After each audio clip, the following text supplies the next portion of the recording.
Anda masih menyaksikan NTV Prime. Pemirsa, hari ini tepat 1 Mei 2025, Indonesia memperingati Hari Buruh. Di balik seremonial perayaan ada kisah-kisah pilu buruh yang perlu menjadi refleksi bersama. Dari garmen hingga tambang, buruh menghadapi berbagai masalah mulai dari upah tidak layak hingga PHK massal.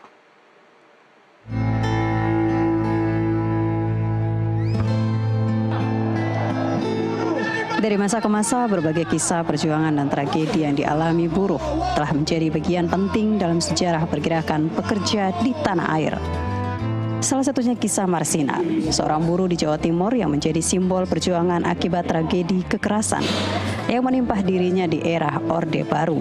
Marsina ditemukan tewas pada Mei 1993. Ia dipukul hingga tulangnya patah dan organ dalamnya rusak. Hingga kini kasusnya masih menjadi tanda tanya besar. Terkait ini, Presiden Prabowo Subianto dalam pidatonya di acara Hari Buruh Nasional 2025 menyatakan dukungan terhadap usulan agar Marsina mendapatkan gelar pahlawan nasional dari kaum buruh. Dan mereka sampaikan, Pak, bagaimana kalau Marsina, Pak? Marsina jadi pahlawan nasional.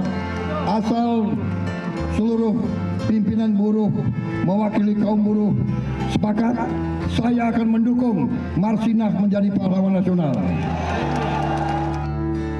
Catatan gelap juga terjadi terhadap Sukaharjo, Jawa Tengah.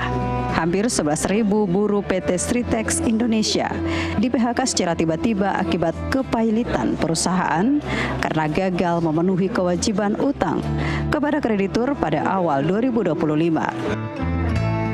Ironisnya, PHK terjadi sebelum Lebaran dan Ramadan dimulai. Kisah lain datang dari Sophia, seorang remaja dari Indramayu berusia 22 tahun yang harus menyamar sebagai pria demi bekerja sebagai seorang buruh bangunan untuk menghidupi keluarganya. Sophia rela putus sekolah dan mengangkat beban berat demi upah Rp120.000 per hari yang tidak selalu ia dapatkan. Masalah pekerja anak juga masih marak di Indonesia. Pabrik petasan milik PT Pancabuana Cahaya meledak pada Oktober 2017 di kawasan Tangerang, Banten. Ledakan dahsyat ini mengguncang wilayah sekitar dan mengakibatkan 47 orang meninggal dunia dan 43 orang terluka. Yang lebih memprihatinkan, pabrik ini memperkerjakan anak-anak di bawah umur.